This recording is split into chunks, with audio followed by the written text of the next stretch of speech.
আসসালামু আলাইকুম সবাইকে। আমি বিশ্বাস করি পৃথিবীর প্রত্যেকটি ক্যাম্পাসে একটি নিজস্ব গল্প থাকে, একটি মিস্ট্রি থাকে, একটি ইতিহাস থাকে। আর এই গল্প ইতিহাস জানতে হলে আমার ক্যাম্পাস ঘোরাঘুরি করতে বেশ ভালো লাগে। আজকে আমরা এক্সপ্লোর করব কক্সবাজার সরকারি কলেজ।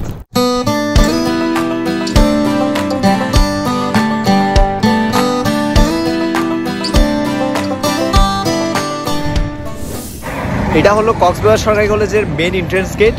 একটু বাঁকা অবস্থায় আছে কারণ সরকার পরিবর্তন হয়েছে, অনেক কিছুই দেশের বাঁকা অবস্থায় আছে, সিস্টেমটাও বাঁকা।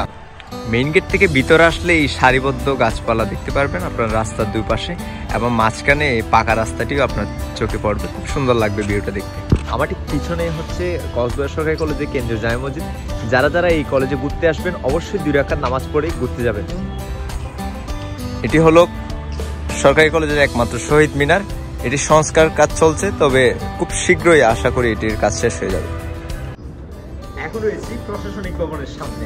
আমার ঠিক ডান পাশে রয়েছে অধ্যক্ষের কার্যালয় এবং আমার বাম পাশে রয়েছে অফিসে। এখানে বিভিন্ন অফিসের কার্যক্রম সম্পাদন হয়ে যায়। এখন রয়েছে ব্যবসা শিক্ষা ভবনের সামনে এবং আমার হাতের ডান দিকে রয়েছে হিসাব বিজ্ঞান ভবন এবং আমার হাতের বাম দিকে রয়েছে ব্যবস্থাপনা বিভাগ।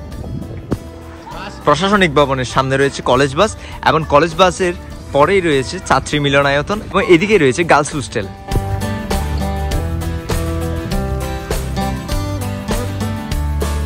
এখান থেকে কলেজের যাবতীয় প্রয়োজনীয় পানি আমরা সংগ্রহ করে থাকি। এটা হলো স্বাধীনতা ভবন।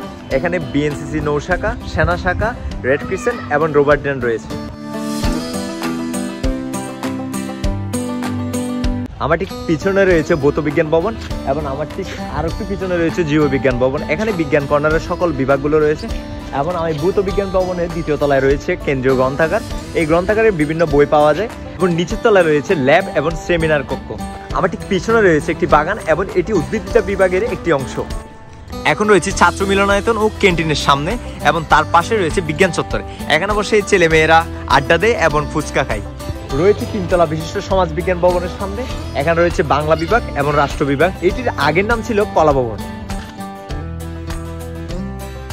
এখন রয়েছে একাডেমিক ভবনের সামনে। এখানে রয়েছে ইতিহাস বিভাগ, ইংরেজি বিভাগ, অর্থনীতি বিভাগ এবং ইসলামিক ইতিহাস বিভাগ। এই একাডেমিক ভবনের আগের নামটা কি ছিল সেটা আপনি একটু কমেন্ট বক্সে আমাকে জানিয়ে দিতে পারেন।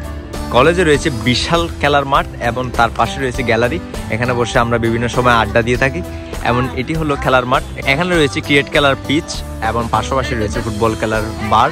এখানেই কিন্তু আমরা বিভিন্ন সময় ফুটবল খেলি এবং যাবতীয় যা কিছু টুর্নামেন্ট হয়ে থাকে সব এখানে আয়োজন করা হয়। যেহেতু আজকে উইকেন্ডে তাই একটু সুন্দর করে ভিডিওটা করতে পারতেছি। যদি অন ডিউ টাইম থাকতো তাহলে স্টুডেন্ট থাকতো, বিভিন্নভাবে বিভিন্ন কিছু ফেস করতাম, যার কারণে ভিডিওটা সুন্দর করে গুছিয়ে করতে পারতাম না। তবে আজকে ভিডিওটা কেমন হয়েছে সেটি আপনি জানিয়ে দিতে পারেন কমেন্ট সেকশনে, এবং নেক্সট কোন কলেজে যাওয়া উচিত এবং কোন ক্যাম্পাসটা আমার ঘুরে দেখা উচিত সেটিও জানিয়ে দিতে পারেন কমেন্ট সেকশনে। এবং এই ভিডিওটা যদি ভালো লাগে অবশ্যই একটি শেয়ার করে দিবেন। ধন্যবাদ।